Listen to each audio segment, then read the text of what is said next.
What's going on, everyone? This is Tyrone Mate here, Himalaya ride enthusiast and entrepreneur. I'm back again bringing you chapter 3 from my book, The Himalaya, where the stroke flashes and the mirror ball spins. Basically, my book's about my story on how my fascination with the Himalaya ride started, which leads me to my journey to one day call one of those classic rides of my very own. If you'd like to purchase your copy, you can get it on Amazon or on my online store. We can also get some Himalaya fan-based merch, as you see here.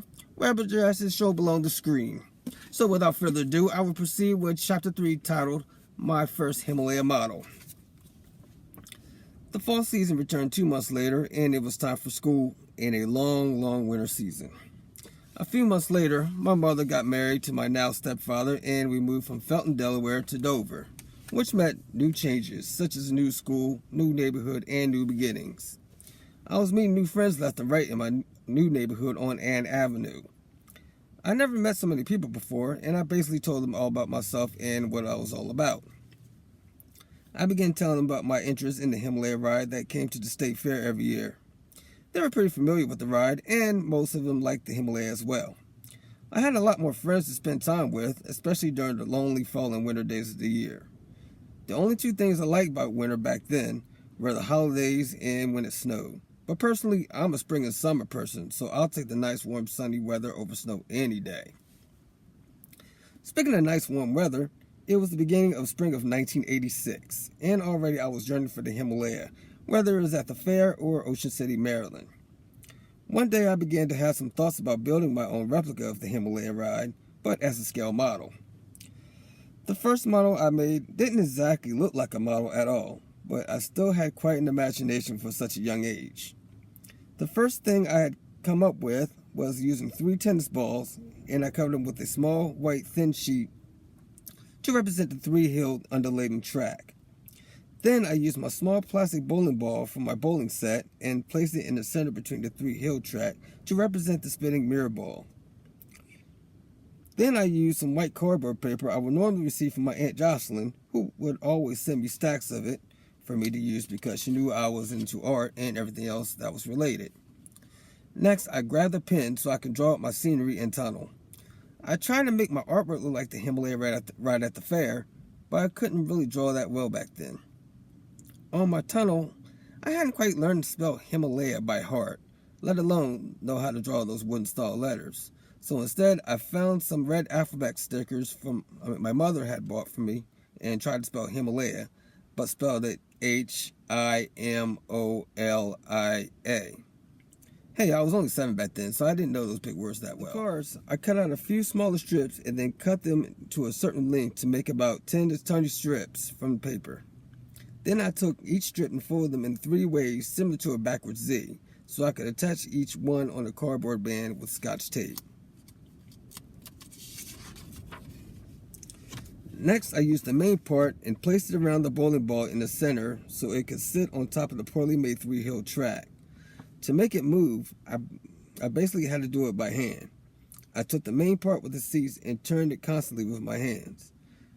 I turned it one way to make it go backwards. To make it go forward, of course, I had to turn it the other way. To make it go faster, I had to turn the seats a little faster, which made my arms feel like they were going to fall off. I used my kiddie turntable along with some records I had to add music for my model. Well, that was my first model I built, but thankfully I became a little more creative as the years went by. A month later, my parents and my grandmother planned a trip back to Ocean City, Maryland, and the first thing that came to mind was riding that Himalaya they had over at Tremper's Amusement Park, since I didn't get a chance to ride it during my last visit. This time, it would be my chance to try out this particular one. Plus, I wanted to get a close-up on the ride scenery artwork on its tunnel. I remember the trip taking at least 3 long hours, but when we finally arrived, it was well worth it. The first thing I saw while my mother looked for a parking space was the sign Tremper's Amusement Park.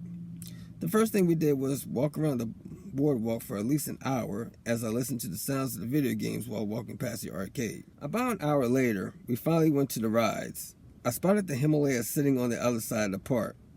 Just like the fair, I wanted to ride a couple of other rides first before I made my way back to the Himalaya. Not only I rode, my mother and grandmother decided they were going to do some riding themselves. While I was on the high swing ride called the yo-yo, My mother and grandmother were on this ride called the Matterhorn, which back then was located right across from the yo-yo swings I was riding. The Matterhorn was basically a flying bobs, but a little larger, and it seemed a lot more intimidating. Instead of snow-themed artwork, this ride went another route. This ride had a musical theme. The main centerpiece was mostly cutouts of multicolored skyscrapers that covered the whole center of the ride, which basically formed a background for a cutout make-believe band that stood in front of the centerpiece. It had a drummer in the center, on the left was a saxophone player, and on the right was a trumpet player. They even had a name, the Slickaroos, which was printed on the drum set, and they were all dressed in blue and white suits. After riding some other rides, I was finally ready to ride the Himalaya, so I got my tickets out and started heading towards the ride. As I went up the stairs, one of the workers asked me if I wanted to ride by myself or with some other riders. I wasn't ready to ride the Himalaya by myself yet, so they put me on with some other kids. It felt very awkward simply because I didn't know who they were, but as long as I was on the ride, I didn't care. As soon as the ride began, I started to brace myself as I knew the ride would shift into high gear any second. The ride slowly started going backwards and then suddenly started speeding up faster and faster as loud heavy metal music blasted from the ride sound system. The ride slowed down and stopped and started going forward. There were a few differences during the experience on this Himalaya. First of all, the operator on this particular ride didn't sound anything like the guy who operated the Himalaya at the State Fair. And second, there was still no siren on this one. But other than that, the magic was still there. And there you have it. That was chapter 3. Yeah, a short chapter, but there will be long chapters as we go along. Be sure to subscribe to my YouTube channel and let me know what you think. And if you'd like to buy my book, you can buy it on Amazon and on my online store, along with tons of fan-based merch. I'll be back on here next month with chapter 4. So until then, as we say in the Himalaya world, keep the mirror ball spinning. Take care.